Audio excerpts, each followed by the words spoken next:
was the worst president in the history of your country? As a German, I don't think I really have to list any names here. He combined presidency and chancellor into one position, replacing von Schleicher as chancellor and Hindenburg as president. So technically he was both chancellor and president. Robert Mugabe. Pres for 37 years, engineered a genocide, looted state funds and murdered anyone who opposed him. Lost his job after a coup. The new guy who was complicit in orchestrating said genocide is somehow worse. The new president's name is Emerson Mnangagwa. His nickname?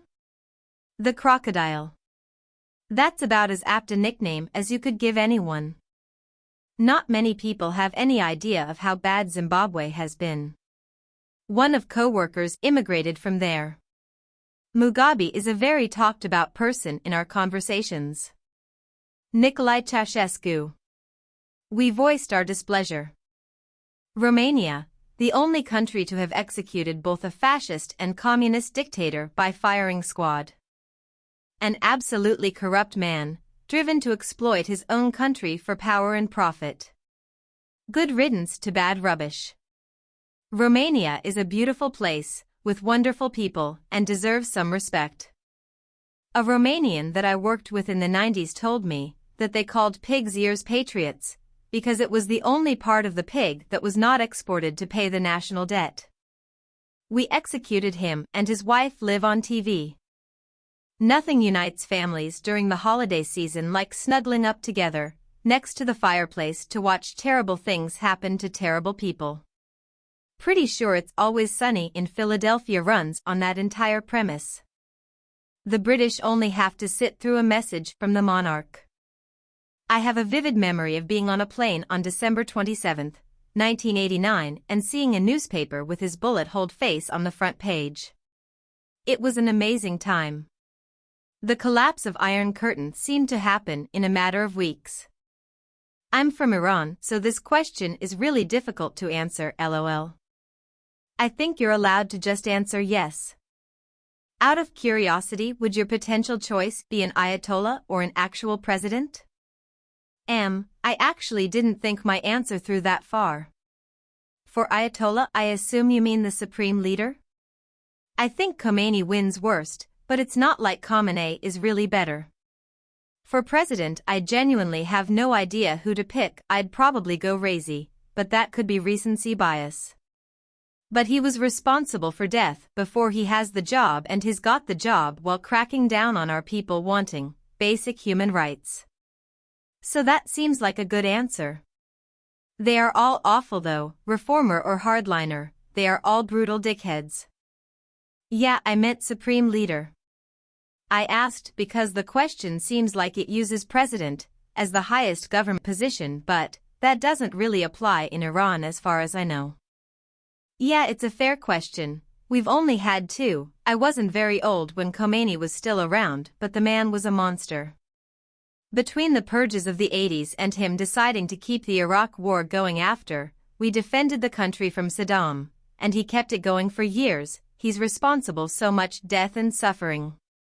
And that's like the TLDR version, lol. I am German. Cheers, I'm Italian. Waiting for a Japanese fella to finish the hat-trick. It's called an axis. No way you got softballed that joke in the wild. It's what dreams are made of.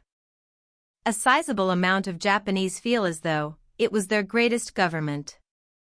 Not to mention a sizable amount of Italians were fans of Mussolini. My girlfriend is Italian, and I once heard her grandpa say Mussolini was a great man, and mentioned something about how there was always bread on the table when he was leader. I think a lot of people think of these heinous leaders as largely unpopular, but they actually had a good amount of support. It's how they got to power. In fact, many people still support the ideals that these dictators stood for. It's why Illinois Nazis were/are a thing. And I hate Illinois Nazis. I recently visited my partner's family in Italy, and when I mentioned how late our trains were, they told me it was a common joke to say, at least the trains were on time under Mussolini.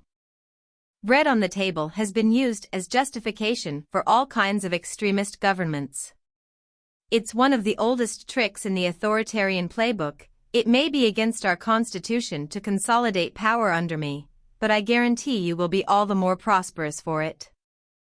I'd wager Italians had less food during the war than in the 70-plus years after. I'm Spanish. Seems to be that there is dictators' convention here. I knew this would be the top comment before I even clicked. Yes, we have Hitler as re-ex-president. There are 2 honorable mentions more, I would say. Hindenburg. He was the president from 1925 to 1935. He had some clout as war hero of WW1. As ultra-conservative, he belonged to the forces which laid the axe at the Weimar Republic and ultimately allowed Hitler to become chancellor. Heinrich Lübke. Not as bad as the guys before, but a dim-witted and senile president who constantly was in for gaffes. Imagine Prince Philip of England, but less dirty, or the president played by Lloyd Bridges in Hot Shots. Okay, one more, Christian Wolff. A somewhat nice light conservative guy who stumbled over the liest case of corruption, and therefore had one of the shortest tenure. Once seen as possible rival of Chancellor Merkel, he was parked at the presidency. Very provincial guy who fell over the fact that he let friends pay his cell phone and holiday vacations.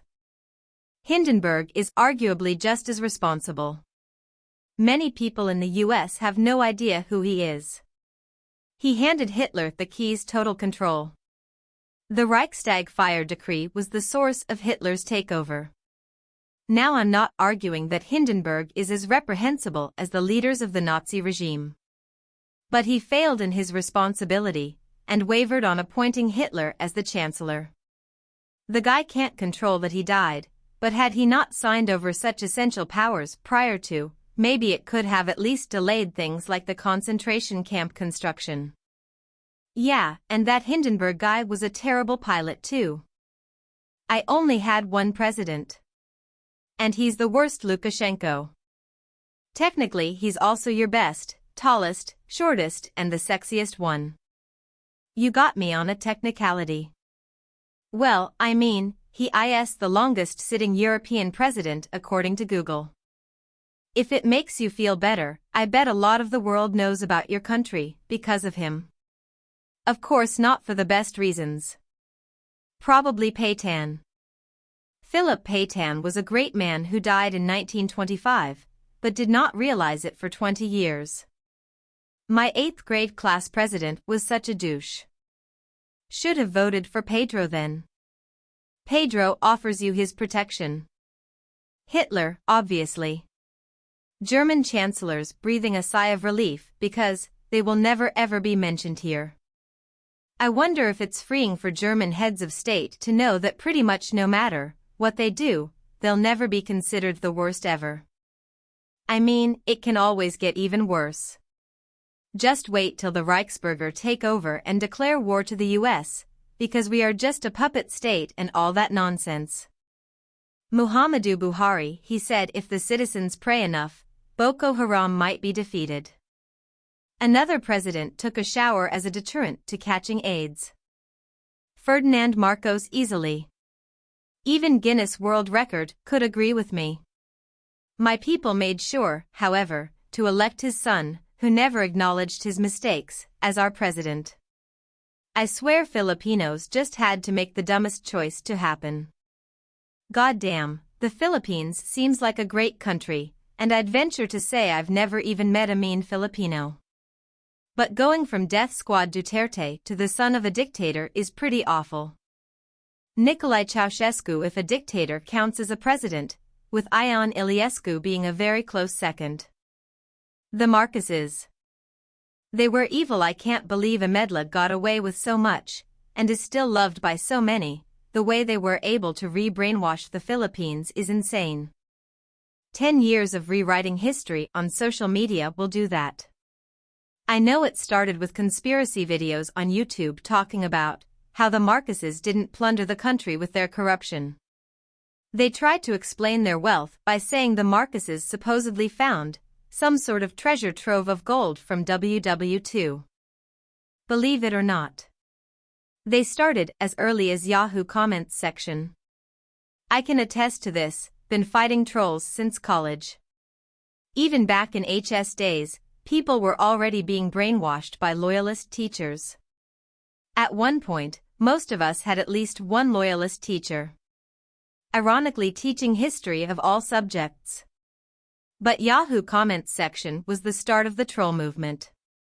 It entered YouTube comments, then YouTube videos, then found its way to Facebook.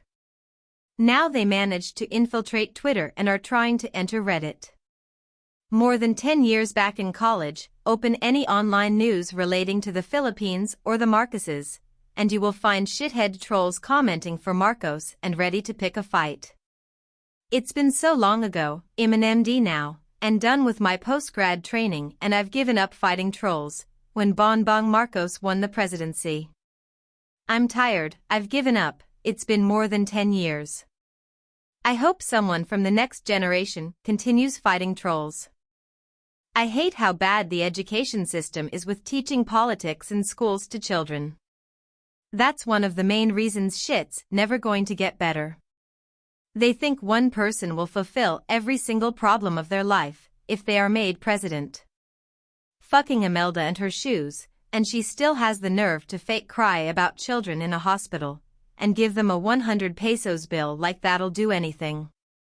Canadian PM R.B. Bennett created work camps for the unemployed during the Great Depression that were intended to prevent them from being able to vote against him in federal elections. When they protested and marched on Ottawa, he sent in the RCMP to stop them on the grounds of stopping the communists. Fun fact, R.B. Bennett was the last Prime Minister who represented the Conservative Party of Canada. He suffered a landslide defeat in the federal election of 1935. When the Tories had their next leadership convention in 1942, John Bracken, who became the next leader, accepted on the condition that the party be renamed to the Progressive Conservative Party of Canada. It wasn't until 1957, with the election of John Diefenbaker in that year's federal election, that the Tories returned to power. That's 22 years. King Charles, he still hasn't fixed that pothole in front of my house. I didn't vote for him. Strange women lying in ponds distributing swords is no basis for a system of government. You don't vote for king. Even if you are Arthur, King of the Britons. PM? Liz Truss, 49 days, and fucked the economy more than anyone thought anyone could. Plus a lettuce outlasted her. She will have an eternal career in pub quizzes in the future. In 50 years, the answer to the question, who was PM when Queen Elizabeth II died, will only be known to a handful of bitter old people. I can see the Jeopardy question now. This former British Prime Minister holds the distinction of both having the shortest term in office, as well as being the first PM in 67 years to serve under two monarchs. What's worse is that she was the most popular candidate amongst the Tories. As Joe Lycett said, she was the backwash at the bottom of the barrel. Choosing between Tory PM candidates is like deciding which toilet to use on the third day of a music festival.